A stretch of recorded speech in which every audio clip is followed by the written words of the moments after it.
বাবার হাক। ভোরের আলো তখনও ঠিক মতো ছড়ায়নি।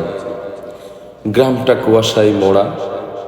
সেই কুয়াশা ভেদ করে দূর থেকে ভেসে আসে একটানা হাক। হাঁড়ি কড়াই লাগবে, নতুন কড়াই, মজবুত হাঁড়ি। সেই হাকের সঙ্গে একটানা টুংটাং শব্দ, ধাতব বাসনের ঠোকাঠুকি। গ্রামের রাস্তায় একটি ছায়ামূর্তি এগিয়ে আসে ধীরে ধীরে, কাঁধে বাঁশের লাঠি, তাতে দুলছে নানা মাপের হাঁড়ি কড়াই, বালতি কলস। এই মানুষটা আমার বাবা। তিনি ছিলেন ফেরিওয়ালা। গায়ে গায়ে ঘুরে হাঁড়ি কড়াই বিক্রি করতেন। মানুষ তাকে রহিম ফেরিওয়ালা বলে চিনত, আর আমি চিনতাম পৃথিবীর সবচেয়ে শক্তিশালী মানুষ হিসেবে।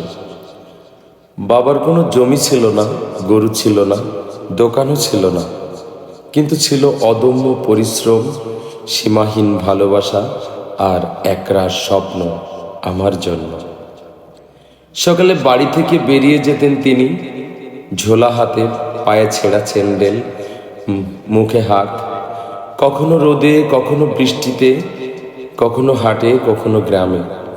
কখনো একটা কড়াই বিক্রি হতো, কখনো দিন কেটে যেত 1 টাকাও না কামিয়ে। তবুও ফিরে আসতেন মুখে হাসি নিয়ে। মাঝে মধ্যে আমি বলতাম, বাবা তুমি তো এত কষ্ট পাও, আমার খরচ কমিয়ে দাও না। তিনি মাথায় হাত বুলিয়ে বলতেন, তুই মানুষ হবি বাবা, তোর লেখাপড়া বন্ধ হবে না। আজ না হোক একদিন তোর কলমের শব্দই হবে আমার গলার হাকের চেয়েও জোরালো। আজ আমি শহরের এক কলেজে পড়াই। কোমরে আইডি কার্ড, ঘাড়ে ঝোলা ব্যাগ।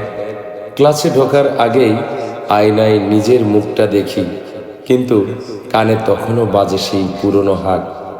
হাঁড়ি কড়াই লাগবে, হাঁড়ি কড়াই। ওটা আমার বাবার গলা, ওটা আমার শিকড়, ওটাই আমার জীবনের প্রথম গান। ধন্যবাদ। ভাল লাগলে অবশ্যই শেয়ার করবেন।